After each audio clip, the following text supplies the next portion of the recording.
Bismillahirrahmanirrahim. Assalamualaikum warahmatullahi wabarakatuh. Alhamdulillahi rabbil alamin. Wa bihi nasta'inu ala umurid dunya waddin. Wassalatu wassalamu ala ashrafil anbiya'i wal mursalin wa ala alihi wa sahbihi ajma'in, amma ba'du.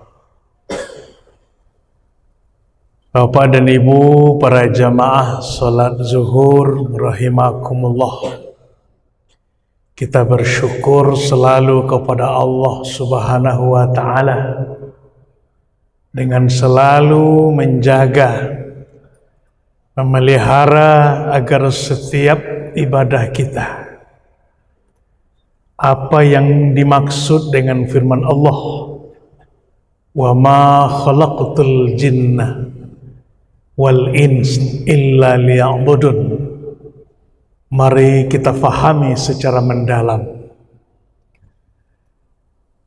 Di dalam Al-Quran sering kita membaca ayat faman ya'mal mithqala dzarratin khairan yarah wa may ya'mal mithqala dzarratin syarran yarah.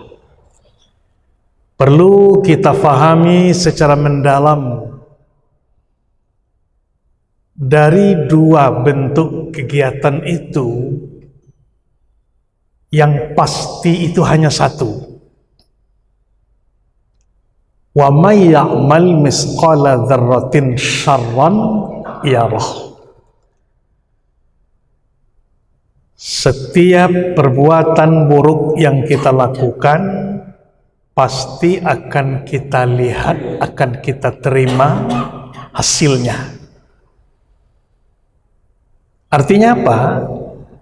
Tidak ada istilahnya dosa tidak sah. Tidak sah dosamu tadi doj. Tidak jadi embo berdosa do tak ada laku itu.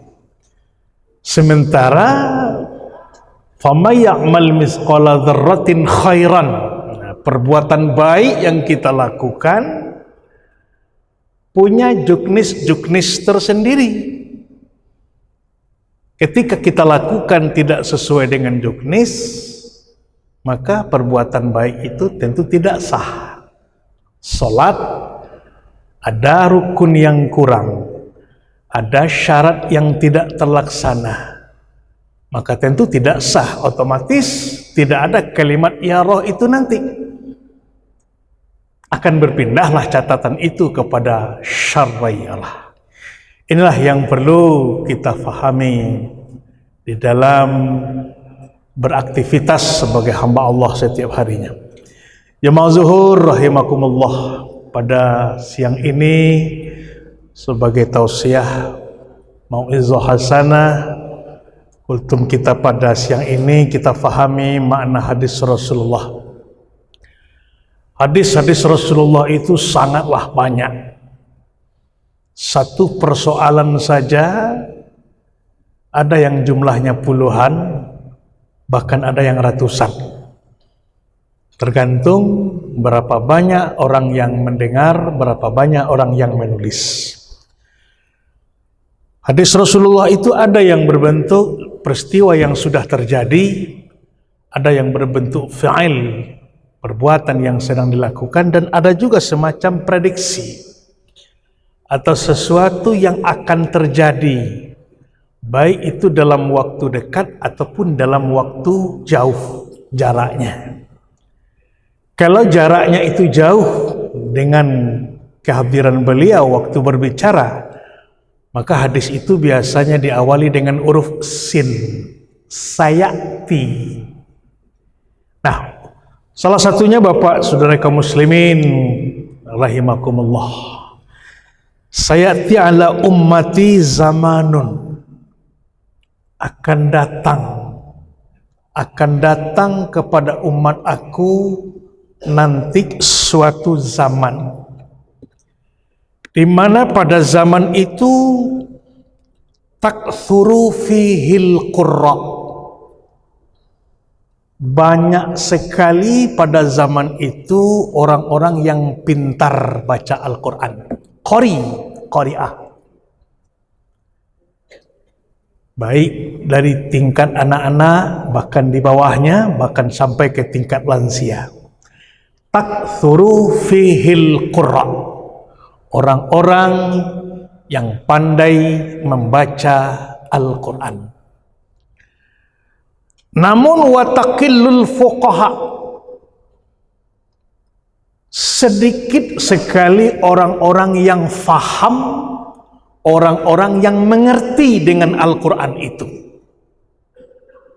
Orang-orang yang faqih, orang-orang yang faham dengan maksud anantasire dalam nantasure dari ayat-ayat Allah itu takil sekali, sedikit sekali. Kemudian wayuqbadul ilmu agama ini sudah sedikit sekali dimiliki oleh orang, sudah dicabut, sudah diambil oleh Allah Subhanahu wa ta'ala. Terus wayaksurul harju, banyak sekali kekacauan terjadi. Mereka bertanya, qalu wa mal harju ya Rasulullah? Qal al-qatslu minkum. Apa yang dimaksud dengan kekacauan itu? Rasul menjawab, al-qatlu bainakum. Banyaknya terjadi pembunuhan di antara kalian. Jamaah salat zuhur rahimakumullah. Dari pengertian lafzi pada hadis yang singkat tadi, walaupun masih banyak lagi sambungannya, kok kita tukiakan pandangan dake dilayangkan pandangan jauh. Rasanya kita lah basobok zaman yang diprediksi oleh Rasulullah itu. Rasanya. Pertama tadi taksuru fihil qura. Banyak muncul qari'ah, orang-orang nan pandai membaca Al-Quran. Betul. Malah di setiap tingkat, mulai dari tingkat yang paling rendah, tingkat RT, RW sampai ke tingkat nasional, bahkan dimusabakakan. Malah lebih dari qari, hafiz malah. Tetapi mereka itu hanya pandai membaca dan hanya hafal bacaan-bacaan Al-Quran. Nah, oleh orang kita sebahagian, ya, rasanya seolah-olah dicukupkan saja pembelajaran tentang membaca Al-Quran itu. Sebuah hadis Rasulullah, khairukum man ta'allamal Quran wa 'allamahu. Ya, orang yang terbaik di antara kamu, di antaranya adalah orang-orang yang mau mempelajari Al-Quran dan mengajarkan Al-Quran itu kepada orang lain. Yang dimaksud Rasulullah bukan mempelajari bacaannya. Kalau bacaannya, orang-orang yang semasa itu tentu sudah fasih.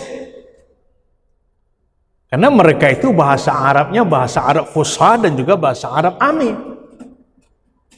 Yang dimaksud dengan man ta'allamal Qur'an wa 'allamahu itu adalah orang yang mempelajari kandungan Al-Quran itu. Alhamdulillah itu seandainya dibuang alif lamnya bagaimana? Alhamdulillahi Rabbil Alamin. Artinya tidak akan berubah. Tetapi apa faedahnya di situ? Itulah salah satu maksud dari fahmul Quran. Kenapa pada surah Al-Isra itu kalimatnya lailan, suatu malam? Kenapa tidak al-laila? Lalu kenapa umat Islam mayoritas mengatakan peristiwa itu pada 27 Rajab? Nah, inilah pemahaman yang dimaksud dengan 'allamal Qur'an. Kemudian watakilul fuqaha. Sedikit sekali orang-orang yang faham, orang-orang yang mengerti tentang seluk-beluk yang sesungguhnya maksud daripada Al-Quran dan hadis-hadis Rasulullah. Rasanya bapak-bapak, ibu-ibu, saudara kaum muslimin, kalau kita ambil sampel sekarang, mungkin anak-anak kita yang umur 15 sampai 25 tahun, itu jumlahnya sangat minim sekali mereka-mereka itu yang faqih tentang agama. Jumlah mereka semakin hari semakin banyak. Orang-orang yang alim, orang-orang yang faqih, orang-orang yang mengerti tentang itu semakin hari semakin sedikit. Dan ini bisa kita uji di masyarakat kita. Sehingga seolah-olah di tengah masyarakat tidak ada lagi orang yang faham. Di tengah masyarakat saja, katakanlah di sebuah kelurahan, kalau dulu ada namanya ulama kita nan kapai tampe batanyo, kapulang tampe babarito, persoalan agama nan terjadi. Ustaz, anak menantu ambo bacaka, ya, tunyo sabui dek lakinya kato-kato talak, tapi nampadusi ko sedang haid Ustaz. Ba'ah tu Ustaz, jatuh talaknya tu indah. Ada dulu tampe batanyo, kini indah. Kesiaka batanyo. Dan masih banyak lagi contoh-contoh yang lain. Kemarin waktu Lebaran, banyak juga masyarakat yang mengantarkan kepada panitia amil zakat. Ustaz, panitia amil, ambo kau kan membagikan fidyah untuk amma ambo. Amma ambo lagai tak telok dia berpuasa libur 10 hari, kau fidyahnya 400,000. Oleh si amilnya terima juga. Padahal dia tahu bahwa fidyah itu adalah ta'amu miskin. Yang amil ini bukanlah orang-orang yang menerima fidyah, tapi adalah orang-orang yang berhak menerima zakat. Itu boleh taruh je lah. Seolah-olah ya, hal-hal yang vital, yang prinsip kadang-kadang itu terlampaui. Na'udzubillah. Kemudian wa yuqbadul ilm.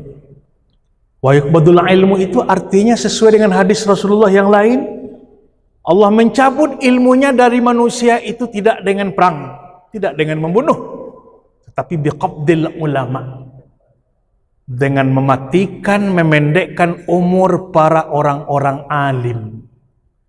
Di data di Kota Padang Bapak Ibu, 10 tahun terakhir sajalah sudah berapa ulama kita yang alim, ya, yang alim meninggal dunia. Sudahkah ada gantinya? Sudahkah ada kadernya? Kalau anggota MUI tambah banyak. Tetapi yang alim, apalagi allamah, semakin hari semakin berkurang. Terus persoalan itu juga sudah kita lihat tidak saja di Padang. Meninggal seorang alim di sebuah kecamatan, dicari penggantinya ke dalam satu kabupaten, itu belum tahu dapat, Pak. Belum tahu. Kok adona istilah patah tumbuh hilang berganti, tapi lon cocok lah. Nan tumbuh ko lay serupa nan patah. Ya, nan pengganti ko lay serupa nan hilang. Nggak ada kecocokan itu. Yang terakhir kata Rasulullah, wayak surul harju. Banyak sekali kekacauan. Gampang sekali kekacauan. Apa itu al-arju itu kata mereka kepada Rasulullah? Rasul menjawab, al-qatslu. Gampang saja pembunuhan. Banyak kita lihat kejadian dia landak di negara orang, di negara awak. Ya baru-baru ini membunuh ini, itu membunuh itu. Enak saja. Ya. Nah, ini yang diprediksi oleh Rasulullah Sallallahu Alaihi Wasallam. Apakah gambaran-gambaran Rasulullah itu Allah basobok di awak di zaman kini atau alun? Na'udzubillah summa na'udzubillah. Wassalamualaikum warahmatullahi wabarakatuh.